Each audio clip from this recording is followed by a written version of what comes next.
வழிகளை எங்கள் முதுகிக்கு தந்தவரே அத்தனையும் வெற்றி முதலுடன் உங்கள் கரங்களில் தந்திடுவோம் நல்ல இனமே பெரும் அரியாசனமே அந்த தினமே வருமே நீதி கேட்போம் நீதி கேட்போம்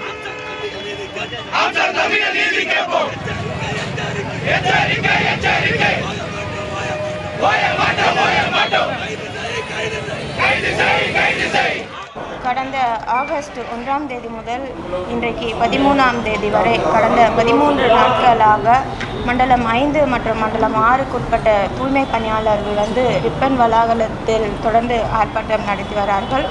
தூய்மை பணியாளர்களின் கோரிக்கைகள் இரண்டாக இருந்தது. இத்தனை நாள் நாங்கள் தூய்மை பணியில் மாநகராட்சி சார்பாக ஈடுபட்டு வந்தோம். இன்றைக்கு தனியாராக மாற்றும் பொழுது எங்களுடைய பணி பாதுகாப்பும் அதேபோல் இதற்கு முன்னர் நாங்கள் வாங்கி கொண்டிருந்த ஊதிய பாதுகாப்பும் எங்களுக்கு வேணும் அப்படின்ற கோரிக்கையாக முதல்ல முன்வைத்திருந்தார்கள்.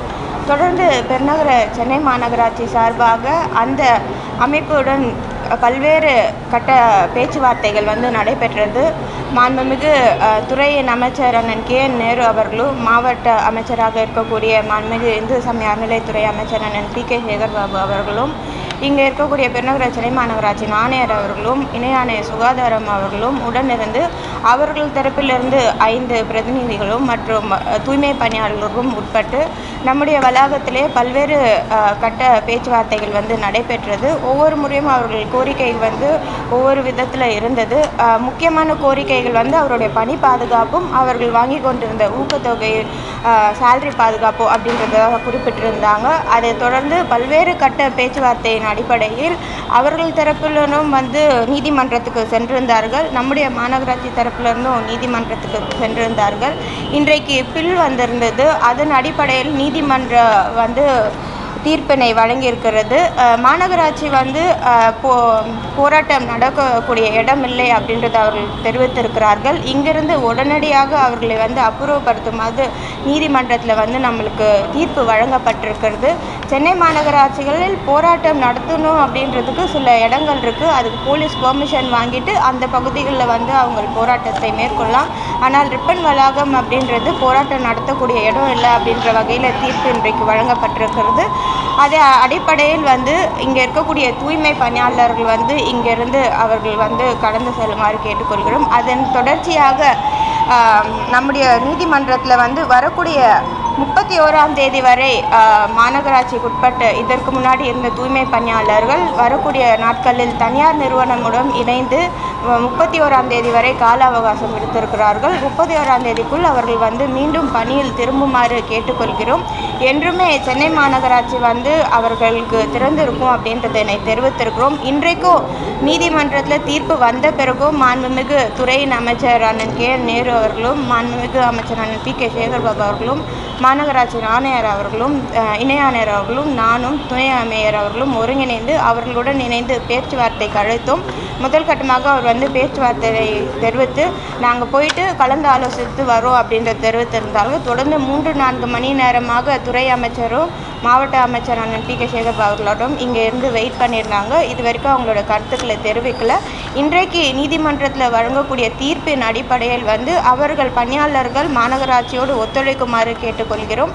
தூய்மை பணியாளர்களுக்கு என்றுமே மாநகராட்சியில் பணி பாதுகாப்பு இருக்கும் அப்படின்றது மாநகராட்சி சார்பாக தெரிவித்துக் கொள்கிறோம். மேடம், ஆல்ரெடி 11 ஜோனில் நம்ம ப்ரைவேட் கொடுத்துட்டோம். இந்த பர்டிகுலராக 2 ஜோனில் ப்ரைவேட்டை விளக்குறதுக்காக மாநகராட்சி ஏன் இன்னும் முடிவெடுக்க மாட்டாங்க? ஏன்னா 13 நாளாக வெயில் மழைன்னு போராட்டம் பண்ணிட்டு இருக்காங்க.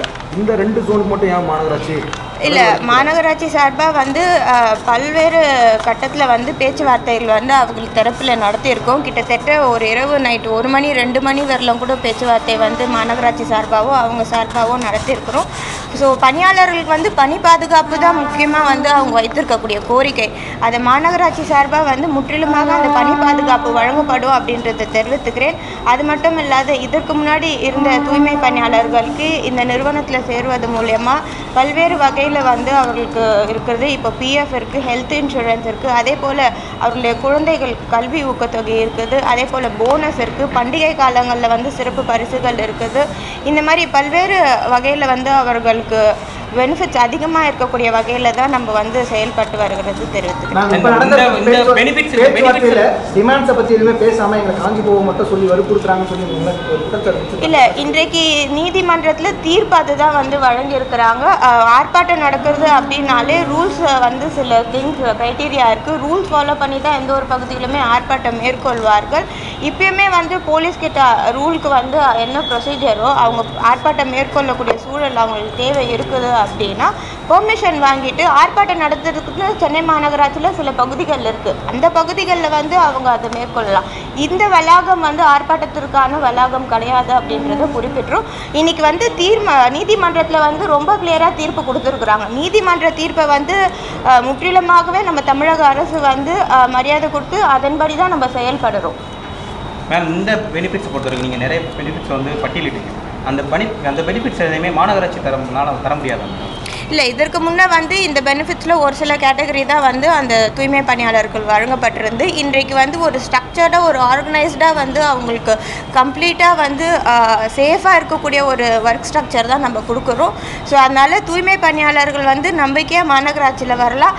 அதே போல் என்றுமே வந்து மாநகராட்சி தூய்மை பணியாளர்களின் கோரிக்கைகளோ அவர்கள் எழுப்பக்கூடிய குரலை கேட்க நம்ம மாநகராட்சி தயாராக இருக்கிறது. அவங்க தரப்புலேருந்து சொல்லும் போது எல்லாமே குறிப்பிட்டு சொல்கிறாங்க. நிறைய பேர் அரசு அதிகாரிகளுக்கு வந்து எல்லா பெனிஃபிட்ஸையும் அரசால கொடுக்க முடியுது, தூய்மை பணியாளர்கள் மட்டும் எந்த பெனிஃபிட்ஸையும் அரசால கொடுக்க இல்ல. பெனிஃபிட்ஸ் தான் நான் இப்போ இத்தனை பெனிஃபிட்ஸ் வந்து குறிப்பிட்டு இல்ல மேடம், தனியார்ட்ட விட்டு தான் கேக்குறாங்க. அதுதான் நான் குறிப்பிட்டு தெரிவித்திருந்தேன். இன்னைக்கு தனியார் மூலமா நம்ம எடுக்கக்கூடியதுனால பல்வேறு வகையில் வந்து அந்த பெனிஃபிட்ஸ் எல்லாமே இருக்கு. ஸோ நம்ம மாநகராட்சியோட ஒப்பந்த அடிப்படையில் தான் வந்து இதை நம்ம பணிகள் மேற்கொள்கிறோமே தவிர அட்லாஸ்ட் ஓனர்ஷிப் மாநகராட்சிக்குள்ள தான் இருக்கும். ராம்கிக்கு வந்து குறிப்பிட்ட காலங்கள் ஒப்பந்தம் பண்ணுறோம். அதுக்கப்புறம் தேவைன்னா அதை எக்ஸ்டெண்ட் பண்ணி தான் நம்ம பணிகள் வந்து மேற்கொள்ளும். அவங்களுக்கு அந்த அதே ஊதியம் தரப்படும். இல்லை, ஊதியம் பொறுத்த வரைக்கும் இன்றைக்கு வந்து பல்வேறு வகையில் அதர் பெனிஃபிட்ஸ் வந்து நம்ம வழங்கிட்டு வரோம். ஊதியத்தை குறித்து குறிப்பிடும் பொழுது அவங்க பணியில் வந்து ஃபஸ்ட்டு சேரட்டும். சேர்ந்தோடனே வரக்கூடிய நாட்களில் வந்து அது நிறைய ப்ரொசீஜர் இருக்குது, பேப்பர் ஒர்க் இருக்குது. ஒரு நாளில் எடுக்கக்கூடிய முடிவு இல்லை. ஃபஸ்ட்டு பணியில் சேர்ந்த பிறகு அது கண்டிப்பாக பரிசீலிக்கப்படும் அரசு சார்பாக. இல்லை, நெகோசியேஷன் டாக் ஃபெயிலியர் நீங்கள் எடுக்க முடியாது. இன்றைக்கு 2 வகையில் வந்து வழக்கு மேற்கொள்ளப்பட்டிருக்குது. மாநகராட்சி சார்பாகவும் சரி அவங்க சார்பாகவும் 2 வகையில் வழக்கு ஏற்பட்டிருக்கு. அதில் ஒரு வழக்குக்கு வந்து இன்னைக்கு தீர்ப்பு பில் போனவங்களுக்கு வந்து இன்னைக்கு தீர்ப்பு வந்திருக்கு. தீர்ப்பின்படி மாநகராட்சியோட வளாகத்தில் வந்து அவங்க வந்து தொடர்ந்து இதை கடைபிடிக்கக்கூடாதுன்றதை தெரிவித்திருக்கிறாங்க. நீதிமன்றத்தை மதிக்கக்கூடிய அரசு தான் தமிழக அரசுன்ற அடிப்படையில் பணியாளர்களையும் மாநகராட்சிக்கு சப்போர்ட் பண்ண மாதிரி தான் நாங்கள் தெரிவித்திருக்கிறோம். அதே போல் இன்னொரு தீர்ப்பு வந்து கோர்ட்டில் இருக்குது. வரக்கூடிய தீர்ப்பின் முடிவின் அடிப்படையில் வந்து வரக்கூடிய நாட்களில் வந்து இல்லை, நீதிமன்றத்தை மதிக்கக்கூடியது தான் தமிழக அரசுன்றதை மீண்டும் மீண்டும் தெரிவிக்கிறேன். ஊதியத்திற்கு மாநகராட்சி உத்தரவாதம் அளிக்குமா? அடுத்த கட்ட நிறைய இல்ல, இப்ப நீதி அதுவும் வந்து வழக்குல இருக்கிறது. அதுக்கான தீர்ப்பு வந்த பிறகு தீர்ப்பின் அடிப்படையில வந்து மாநகராட்சி செயல்படுன்றது தெரிவித்துக்கிறேன்.